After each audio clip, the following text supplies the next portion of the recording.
Well, hi there, and welcome to the third lesson in the series of Tune In to the Beat, which is my ideas and concepts for helping us develop a sense of feel for a type of groove or a style of music by visualizing and taking inside ourselves, if you like, some ideas that will help us do that. So the first two lessons, just to recap, we looked at straight eighth notes while swinging a rhythm in our head, and 16th notes played using two hands in this particular case on the hi-hat, and again swinging it. And so this lesson here, which is concentrating on the jazz ride swing pattern, if you like, really gets to the essence of what I'm all about as regards this idea, because it's from this that this whole thing is developed. And I love it. It's great fun. Okay, so I'm certainly no jazz player, and I wouldn't ever try and claim to be, but I just want to have a look a little bit at how we can develop the ride pattern and how we can develop some feel and dynamics within it, okay? And then we'll get on to more about playing the whole thing. So for those of you who are very new to drumming, perhaps you haven't yet had a go at this rhythm, I will just quickly play it, and I'll also play it how I see a lot of people playing it, which is kind of a shame because it's missing out on some really good stuff. Okay, so before I start though, once again, if you've seen the previous two lessons, you'll know, earplugs in please.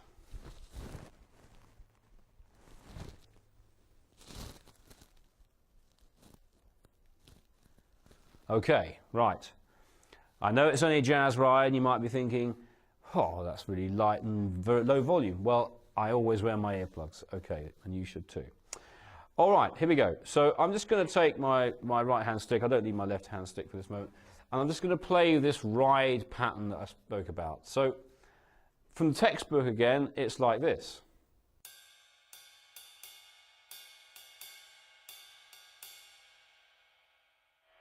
Okay. Nothing wrong with that. That's what it says. That is the swing ride or jazz ride pattern. Okay. But as I say, I've got a real problem with that, because if you watch somebody who's really into this style of music and is a good player, you'll notice they just really don't play it like that at all. And if you speak to an experienced jazz drummer, one of the things they'll often tell you about is their search for the ultimate ride cymbal, and that has lots of different sonic kind of colours and textures. And you might wonder why they're so excited about getting the right one, you know, that old 1950s cymbal or something like that.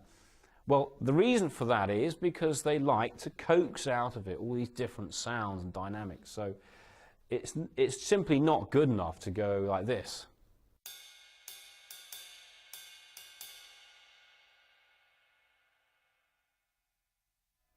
There's so much more you can do. So let's have a look at that. The other thing is, bearing in mind that we're going to continue to use this idea of the swinging 16th notes, or the shuffled notes, you know, da da da da da da da. Okay? And also, particularly the swing, because I love it, I like to sing a little song in my head. And forgive me for this, but I like making trumpet sounds, or some people might say that's no trumpet, it's more like a trombone. I don't care. It's a brass sound. That kind of idea.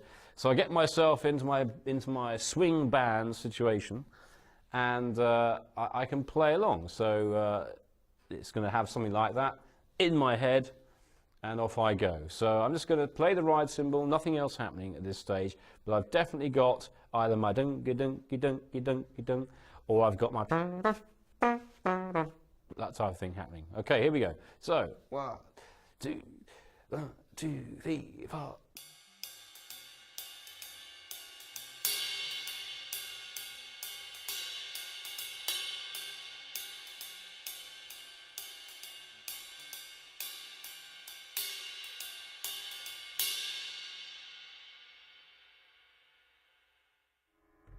Okay, so you may have noticed there that I was breaking down the pattern as well, sometimes playing singles, and which is cool. As long as you keep the idea of the swing pattern, the swing vibe happening, we're okay, we're in business.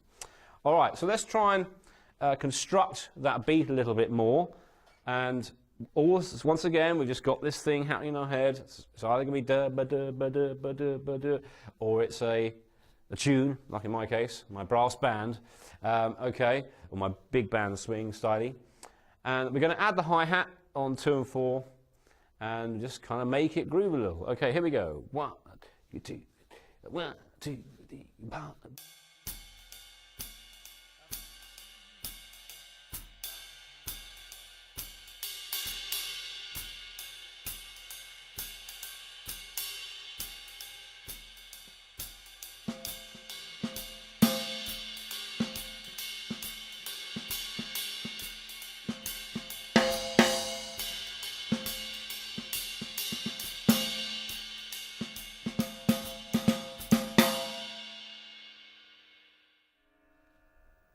Okay, so we're starting to develop the rhythm a little bit now, and again I'm very loose with the ride cymbal. I'm not really thinking too much about whether I'm playing singles or doubles or the full swing rhythm, da da da da da, that kind of idea. It doesn't really matter, provided that I'm playing with a swung kind of vibe in my head. I'm going to try, just to demonstrate this now, the idea of playing some swing, but it's going straight in my head, so da da da da da da da da. It's quite tricky to do, and if it doesn't work, then I failed, of course. Okay, so we'll just try it. Okay, so I'll start off normal, and then I'll see if I can straighten it up, and you'll hopefully see what the difference is. Okay, here we go. So 1, 2, 3, 4.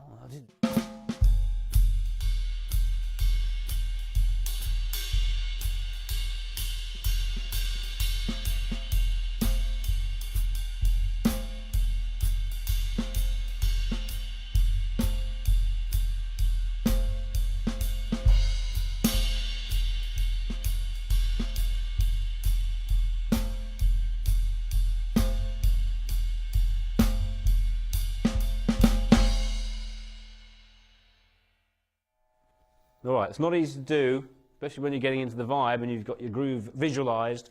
Okay, but you can probably see the idea there. It becomes almost like a light rock beat, and it's clearly not going to be very effective in that scenario. So that's really what it's all about. Try to get to understand your cymbal. Try and see where the sounds can come from. Just a few ideas. Obviously, you may have noticed I'm sometimes laying the stick into the cymbal, and to get that almost crash-like quality. Tip of the stick in the middle, and occasionally the bell. Okay, and that really is the essence of how to go about that. So from that we can start to use this kind of swung idea, and I would strongly recommend that to work your way through these ideas of the whole series, or indeed just develop a real good sense of groove in this way. Spend some time playing it, even if you don't ever play it in a band situation, or if you don't particularly like it, you might have to go and raid your granddad's collection of stuff, or your dad's one, whatever. But there's plenty out there on the internet. Get your hands on, and just get used to playing this kind of thing. It's very nice. I should leave you with a couple of little things as well which you might want to work on, which are really cool for developing this groove. And it's a technical thing. It's the one technical thing we're going to look at, which is where if you're going to be learning and practicing all your rudiments, which we all do, don't we, every day, you can actually swing them. So we can just run through a few of those, fairly obvious. So let's do a swung single stroke roll. Okay? So straight, of course, it would be swing it. Now apply that to the cymbal and the snare drum.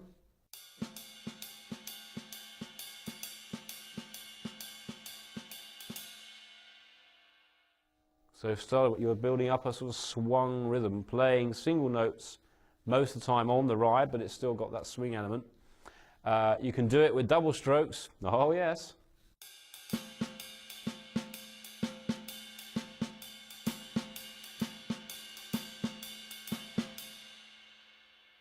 And again, I've added into the ride an extra note there to get the swing rhythm going. You can do it with paradiddles even. So a paradiddle, of course, would be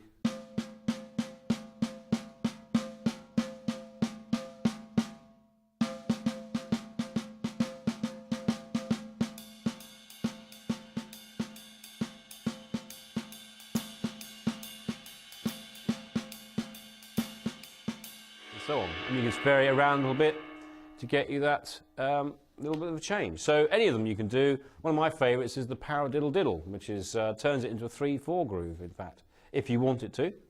And that's again just, you know, right, left, right, right, left, left, right, left, right. So you got.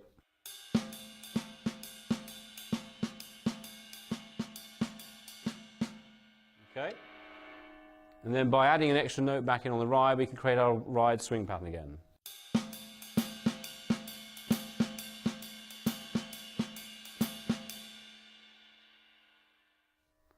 All right, that's just something to think about. Not really anything to do too much with creating an inner groove, but I just thought I'd share those with you. They're great fun and can make learning rudiments a little bit more interesting as well. Okay, so that's pretty much it for this lesson. Practice lots with that swing ride pattern and try to get those sounds changing, developing within your ride. And the next lesson is going to be looking at one of the roots, you might say, even of that, which of course is the basic shuffle concept. Okay, so I look forward to seeing you then. Thanks very much for this time.